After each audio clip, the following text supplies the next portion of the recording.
The Ad Hoc Committee to investigate allegations made by KwaZulu-Natal Provincial Police Commissioner Lieutenant General Nhlanhla Mkwanazi is scheduled to start sitting on Tuesday. This follows Mkwanazi's damning allegations of political meddling in law enforcement operations and members of criminal cartels embedding themselves within politicians for nefarious ends. The first witness expected to take the stand is Mkwanazi himself, followed by the National Police Commissioner Fani Masemola. The allegations described by some as a constitutional alarm bell have sparked national debate on accountability, institutional independence and the rule of law.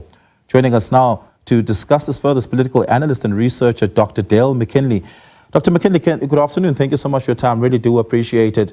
Now, there are questions about why Parliament had ignored the whistleblowing by General Mkwanazi the first time around when it appeared before the Police Portfolio Committee, when he expressed some of the things we've now learned to be the case through his press briefing and, of course, testimony he led before the Nhlanhla Commission.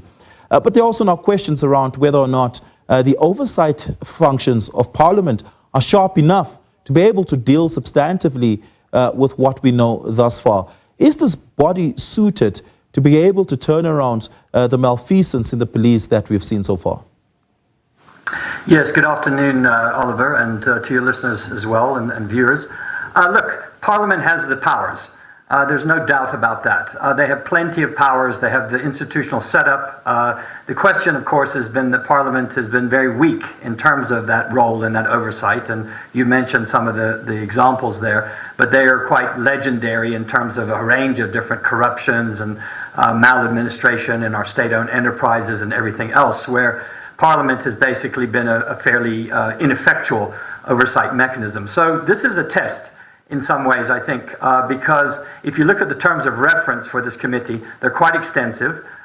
They have taken into consideration all of the sort of security measures around the possibility of confidential information and security of the witnesses. They've asked for public submissions, which they didn't do before.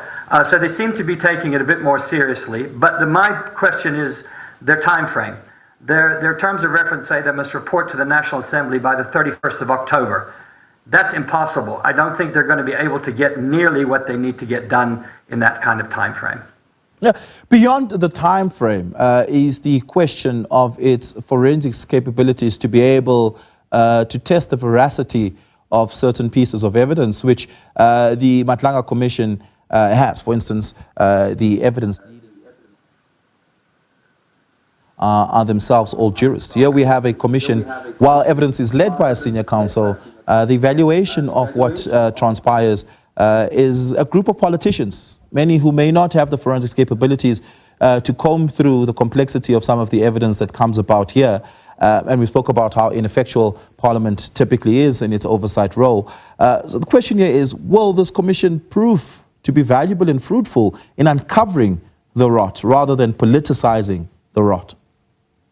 Yeah, look, I mean, that's a good question, Oliver, and I think it's too early to say. But my sense is that the Nhlanhla Commission is the one that's going to do that job. The Parliamentary Commission is not nearly set up to be a forensic investigation, to uncover all the mess. Basically, if you look at their terms of reference, they're looking at the big picture. Was there interference by the executive? Was there overstepping? Are our police services functioning properly, and so forth and so on? So it's not about, I don't think, necessarily trying to find out the nitty-gritty details of everything. But the question is whether or not they're going to be able to, as you mentioned, do this in a way which makes their recommendations, because coming out of this commission, what they're supposed to do is make recommendations for legislative reform, or to say that we believe certain people have a case to answer and that they must then be subpoenaed even further, or that they must be pursued by the criminal investigation agencies. The timeline you mentioned earlier on is far too narrow or far too short for Parliament's Ad Hoc Committee to be able to achieve what it is supposed to achieve.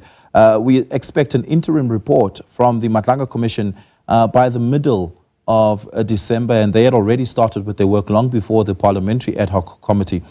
What do you think the Parliamentary Ad Hoc Committee needs to reconsider, beyond just the timeline, to ensure that it has the space and latitude to be able to get to the depth of the work it's supposed to? Yeah, I think the first thing, obviously, is they need to extend the time frame. But beyond that, I think they need to give themselves the necessary capacity. As you mentioned, they've already got external legal representation and to lead evidence leaders and so forth. And maybe they need to look into to basically get parliamentary investigators, even if they need to bring them on board as extra capacity, to delve into some of the testimony that's going to be there. I think the other thing is they need to make sure they've got the necessary resources. We oftentimes have the situation where Parliament is under-resourced in order to be able to carry these things. So those are the basics. But beyond that, we are really left up to the vagaries of the politicians themselves, because there's 11 members of this committee, permanent members, and they might want to use this space for politicking, for other kinds of things, and there's not much we're going to do about that. So it's about the leadership of the parliamentary ad hoc committee, whether they can manage that process, keep it on track, make sure that they actually deal with the terms of reference, and don't let it become a political roadshow for political parties. Yeah. Well, and just lastly, we know that the outcomes of commissions are often the subject of litigation. These processes do become quite litigious.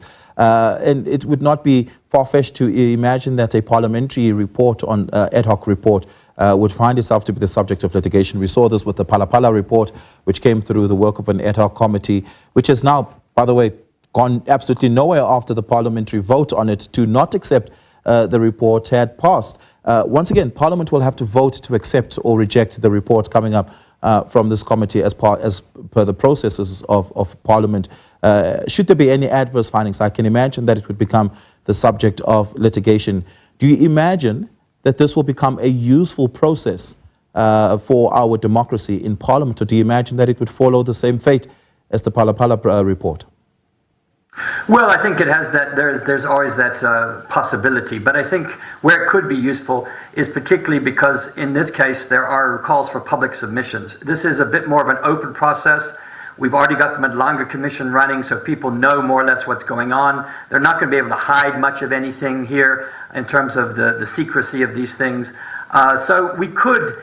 I think what we're looking here at is an improvement, to look for an improvement in Parliament. Parliament needs to show that it's got some mettle, it needs to show that it's got some backbone, that it can actually do these things, as you mentioned, because they failed in the past. Here's an opportunity for them to do so. We can't guarantee that that's going to be the case, but with the upcoming elections, my sense would be that at least some of the more serious and meaningful politicians who want to show that they're serious about undertaking their mandate and not simply about performing for their political parties or their own egos. You fear that there might be politicking or that this platform might be used by politicians to build a political profile and or to be able to politically smear the other, particularly in this instance, the ANC. Do you anticipate the politicking to get severe enough to be able to disrupt the ongoing work of the committee? Well, Parliament's got a history here of that, and political parties using those tactics in order to do exactly that, to score political points. I hope that that's not the case, but it's certainly possible, given certainly the fractiousness of the allegations. And remember, this is predominantly around the KZN situation and the political killings task team and interference. And we know how factionalized the situation in KZN is, particularly with the breakaway of MK and the ANC. So I don't put it past some of these political parties to make use of this. I hope they don't. I hope they take it very seriously. But it could get a little bit messy if some of the political parties choose to use this as a platform for their own particular purposes. And of course, this paints a picture to us about a police and a criminal justice system that is deeply worrying, Dale. We get the sense of criminal syndicates, as we learned from the testimony of Fani Masemola, as well as the testimony that we heard this week from the head of crime intelligence of a top 5, which are the subject of investigations by crime intelligence in South Africa. And we, of course, General Kumalo went into great detail about some of the, evidentiary catalog that they have around the work of the top 5 and their specific dealings with politicians. In the instance, and what we've heard as well from the testimony by General Mkwanazi, is that certain members of Parliament are also implicated. Fadil Adams, as well as Diane Kochler-Barnard of the Democratic Alliance being some of the indicated parties there. Do you anticipate Parliament having to deal with those within Parliament implicated by this more directly and more forcefully, given that they have the direct ability to do so, rather than making merely a recommendation to the executive for the dealing of those who are implicated within Parliament?